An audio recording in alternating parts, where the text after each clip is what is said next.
చాలీచాలని జీతాలతో జీవితాలు గడుపుతున్నామని మంతని మండల ఉపాధి హామీ ఫీల్డ్ అసిస్టెంట్లు తమ ఆవేదన వ్యక్తం చేశారు. పెద్దపల్లి జిల్లా మంతని టూరుకు వచ్చిన మంత్రి శ్రీధరబాబును కలిసి తమ సమస్యలు పరిష్కరించాలని వినతిపత్రం ఇచ్చారు. గత 20 ఏళ్లుగా ఫీల్డ్ అసిస్టెంట్స్గా కొనసాగుతున్నామని, పేదల అభివృద్ధి కోసం ఏర్పాటు చేసిన ఈ పథకంలో అనేక మంది పేద ప్రజలు లబ్ధి పొందుతున్నారన్నారు. కానీ తమకు చాలని జీతాలతో ఆర్థిక పరిస్థితి బాగోలేక కష్టకాలంలో కుటుంబాలను వెళ్లదీస్తున్నామని తెలిపారు ఉపాధి హామీ ఫీల్డ్ అసిస్టెంట్లు. మంత్రి చొరవ తీసుకుని తమకు ఉద్యోగ భద్రతతో పాటు తమ సమస్య పరిష్కారం అయ్యేలా చూడాలని కోరారు. ఈరోజు ఐటీ శాఖ మంత్రివర్యులు శ్రీధరబాబు గారిని ఫీల్డ్ అసిస్టెంట్లు అందరము యూనియన్ తరపున కలిసి మా యొక్క సమస్యలను పరిష్కరించాలని వినతి పత్రం ఇవ్వడం జరిగింది. మేము గత 2005 నుంచి ఉపాధి హామీ ఈ పథకము మన ప్రభుత్వం కాంగ్రెస్ ప్రభుత్వం ప్రవేశపెట్టింది.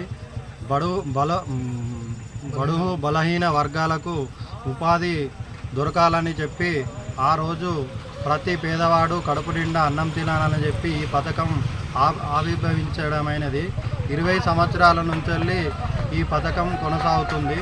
మేము అందులో ఫీల్డ్ అసిస్టెంట్లుగా 20 సంవత్సరాల నుంచి కొనసాగుతున్నాము. ఈ పథకం ద్వారా అందరూ అభివృద్ధి చెందుతున్నారు మరియు గ్రామాలకు అనేక అభివృద్ధి జరుగుతుంది. రోడ్లు కానీ, బిల్డింగులు కానీ, స్కూల్ బిల్డింగులు కానీ, రైతు వేదికలు కానీ ప్రతి ఒక్క వర్కు దీనిలో వేజీ పరంగా సీసీ వర్క్ ప్రతి ఒక్కటి జరుగుతుంది. మా యొక్క జీతాలను పెంచి మాకు ఉద్యోగ భద్రత కల్పించి మా బతుకులను, మా కుటుంబాలను